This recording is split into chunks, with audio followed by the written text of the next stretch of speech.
Hey everyone. Ever feel like you're juggling chainsaws when it comes to emotions at work? Oh, Like yeah. you're supposed to be all professional and buttoned up, Right. but then a project goes sideways and you're trying not to like Hulk smash your keyboard. hmm I know, I've been there. So today we're diving into No Hard Feelings by Liz Fosslien to see if we can, make friends with our feelings at work instead of pretending they don't exist. Well, and what's really interesting is that Fosslien, she uh, comes at this from an economist perspective. Okay. You might not think emotions and economics go together, but she argues that ignoring emotions is like ignoring a major factor in the market. Okay, that makes sense. So I'm guessing she doesn't buy into that whole leave your feelings at the door idea. Not one bit. In fact, like right out of the gate, she points to studies showing that suppressing your emotions at work can tank your job satisfaction, productivity, and even your health. Wow. It's like trying to hold your breath for 8 hours straight. Not sustainable. So bottling it all up is a recipe for disaster. But what are we supposed to do?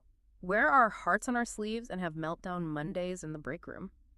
Not quite. But acknowledging our emotions can actually help us identify issues we might otherwise miss. Okay. For example, if you're constantly feeling frustrated, maybe it's not you, it's a sign that something in the workflow is broken. So it's like our emotions are trying to tell us something. Instead of hitting the mute button, we need to actually listen. Okay, but then there's this whole thing about emotional intelligence, right? EQ. Right, and Fosslien argues that EQ, being able to understand and manage your own emotions and empathize with others, is just as critical for career success as your technical skills. It's funny, I remember reading about a study where they found that salespeople with higher EQs actually outsold their colleagues, even if they didn't have as much product knowledge. Exactly.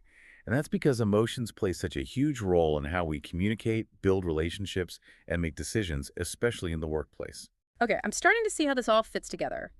But I have to admit, I struggle with this whole bring your whole self to work thing. Yeah. Is that really possible? I mean, there are parts of myself I definitely leave at home. It's a tricky balance, right? No one's saying you need to share your deepest, darkest secrets with your colleagues. But Fosslien argues that when we can bring more of our authentic selves to work, everyone benefits. Okay, I'm intrigued. What kind of benefits are we talking about? Well, for one, authenticity breeds engagement. When people feel comfortable being themselves, they're more invested in their work. Makes sense. You're not wasting energy on putting up a facade so you have more to give to the actual work. Exactly. Plus, it builds trust. When you're genuine, people are more likely to see you as reliable and trustworthy. And guess what? Fosslien found that teams that embrace authenticity actually outperform those that don't. Okay, now you're speaking my language. Better performance, who doesn't want that? Yeah. But I'm guessing it's not as simple as just saying be yourself and watching the magic happen. You're right. Building a culture of authenticity takes work. Leaders need to set the tone by being vulnerable themselves, encouraging open communication, and celebrating differences. So it's about creating a safe space where people feel like they can truly be themselves without fear of judgment. Yeah. Like in the book, Fosslien talks about this company where, Yes, where the CEO starts every all-hands meeting by sharing a personal story, yeah, even if it's about something he messed up. exactly. That's so powerful because it shows that it's okay to be human, to make mistakes, to not have all the answers. And that vulnerability actually creates a ripple effect. Yeah. It makes it safer for others to be open and authentic as well. Okay, I love that. But for us non-CEOs, how can we start to bring more authenticity into our own work lives? Because let's be real, there are times when we all have to, put on our professional game face. Absolutely. It starts with self-awareness. Hmm. What are your values? What are your strengths and weaknesses? And how do you typically react in different situations? Once you understand yourself better, you can start to make conscious choices about how you show up at work. So it's about being intentional, about aligning our behavior with our values. But how do you deal with those situations where, you're having a bad day, but you still need to be professional? That's where self-regulation comes in. It's about managing your emotions so that you can respond in a way that's appropriate for the situation. It's like being the director of your own emotional movie. I love that analogy. Hmm. You can't always control the script, but you can choose how you want to play the role. Okay, that makes so much sense. Thinking about my own work life, I realized that. One thing that really struck me in the book is how Fosslien talks about organizations having a role to play in supporting authenticity. It's not just on the individual right. Totally. I mean, you can try to be your most authentic self all you want, but if your workplace culture is all about, like, keeping your head down and fitting in, Right. it's going to be an uphill battle. Exactly.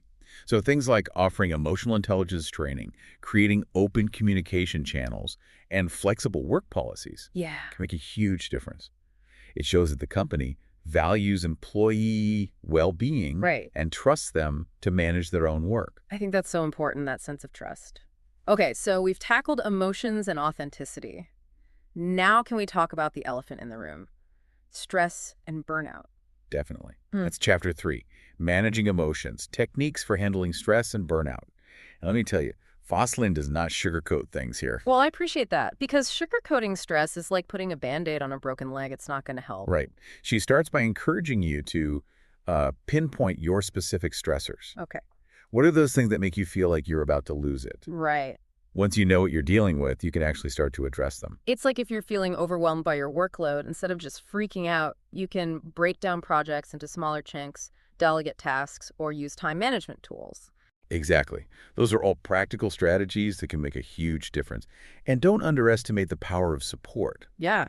Talking to colleagues, mentors, or even just friends and family can provide a fresh perspective and emotional relief. You know, sometimes just venting about a stressful situation can help me feel less alone and more capable of handling it. Absolutely. And then there are those good old stress busters we all know. Yeah. But sometimes forget to use like taking breaks, deep breathing, meditation, even just going for a walk outside.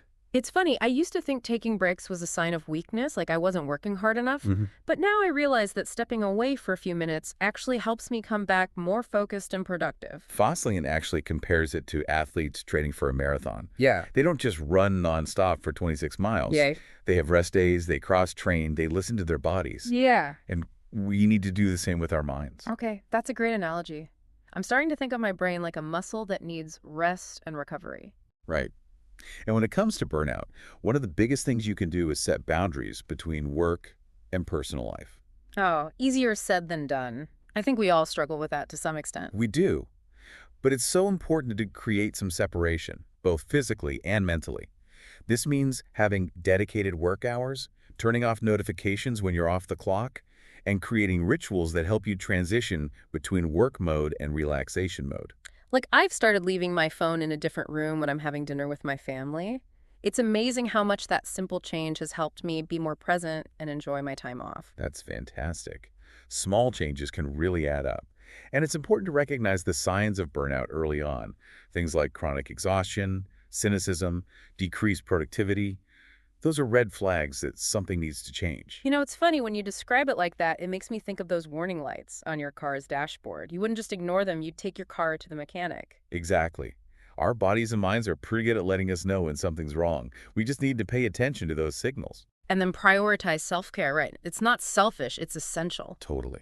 Whether it's exercise, spending time in nature, connecting with loved ones, or pursuing a hobby, those things are not luxuries. They're fuel for your well-being. I love how Fosslien talks about self-care as an investment, not an indulgence. Right. It's an investment in your health, your happiness, and ultimately your ability to show up as your best self at work and in life.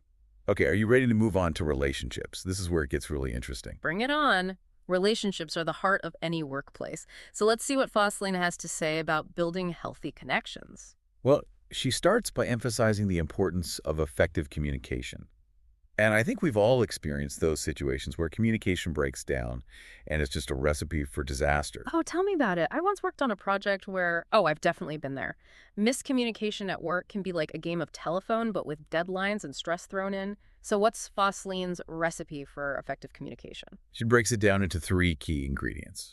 Active listening, Okay. empathy, and thoughtful responses. Okay, those sound simple enough, but I bet they're harder to put into practice than they seem. Let's unpack them, shall we? Absolutely. Active listening means really tuning in to what the other person is saying, not just waiting for your turn to speak. Right. It's about paying attention to their body language, their tone of voice, the whole package. It's like, have you ever had a conversation with someone where you can tell they're not really listening, they're just nodding and saying, uh-huh, but their eyes are glazed over? Exactly. Active listening is the opposite of that. It's about being present in the moment, showing genuine interest, and making sure you understand the other person's perspective. And empathy, that's about putting yourself in their shoes, right? Trying to see the world from their point of view, even if you don't necessarily agree with them. Exactly.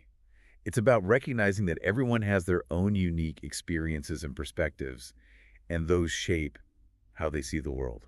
I think that's so important, especially in a workplace setting where you're often dealing with people from different backgrounds, generations, cultures. It's like a melting pot of perspectives. And then the third ingredient, thoughtful responses.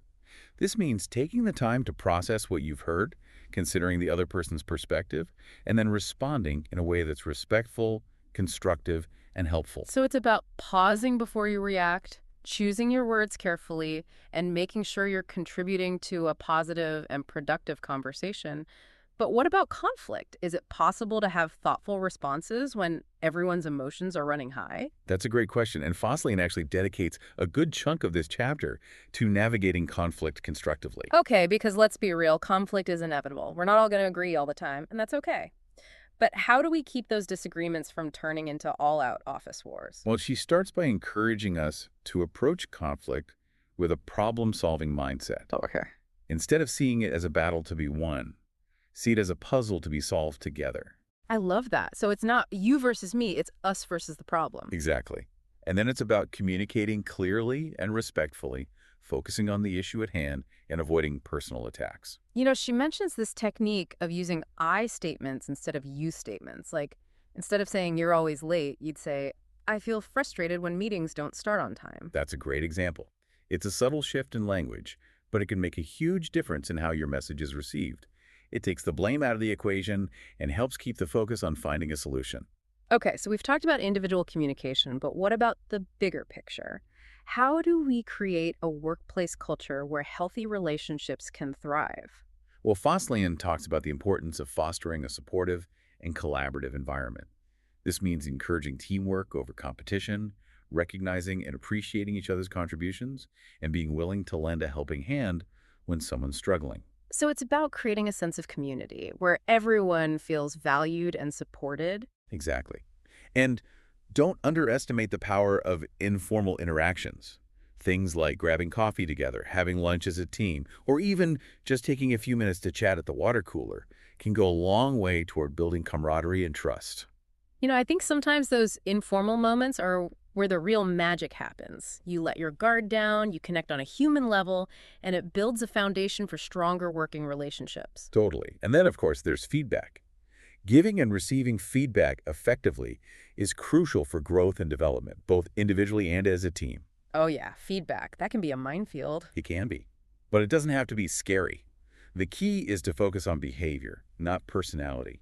Be specific, be constructive, and frame it as an opportunity for growth. I think it's also important to create a culture where feedback is seen as a gift, not a punishment. Like, we're all here to learn and grow, and feedback is a tool that can help us do that. Absolutely. And when you're receiving feedback, try to be open and receptive. Don't take it personally. View it as an opportunity to learn and improve. You know, it's funny. I used to dread getting feedback, but now I see it as a chance to get better at what I do. That's a great mindset shift. And throughout all of this, Fosslien keeps coming back to the importance of empathy. It's really the foundation for building healthy workplace relationships. Because when you can truly understand and connect with where someone else is coming from, it makes it so much easier to communicate effectively, navigate conflict constructively, and build strong, supportive relationships. Exactly. And that brings us to the final chapter, which is all about leadership. Because let's face it, leaders have a huge impact on the emotional climate of the workplace. Okay, let's talk about leadership, because I think we can all agree that a good leader can make all the difference. What does Fosslien say about leading with empathy and emotional intelligence? Well, she dives into how leaders who prioritize empathy create a more supportive and psychologically safe environment for their teams. It's like they set the tone for the whole organization. Exactly. And that trickles down to every interaction, every decision, every project. So it's not just about being nice, it's about creating a culture where people feel seen, heard, and respected. Exactly. And that leads to better communication, better collaboration, and ultimately better results for everyone. You know, it's making me think about some of the best leaders I've worked with. They were all incredibly skilled at connecting with people on an emotional level. It's a powerful thing. When leaders model empathy, it gives others permission to do the same. It creates a ripple effect of positivity and understanding. Exactly. It's like that old saying, people don't care how much you know until they know how much you care. That's so true. So how can leaders start to cultivate more empathy and emotional intelligence? Is it something you're either born with or not? Luckily, no. It's a skill that can be developed just like any other skill. Okay, good to know. Yeah, Because we need more empathetic leaders in the world. I agree. And Fosslien offers some great advice in the book, like practicing active listening, seeking out diverse perspectives, and being willing to be vulnerable and admit when you don't have all the answers. Those are all great tips. And I think it's also important for leaders to be aware of their own emotional triggers so they can manage their reactions in a healthy way. Absolutely. Self-awareness is key for any leader.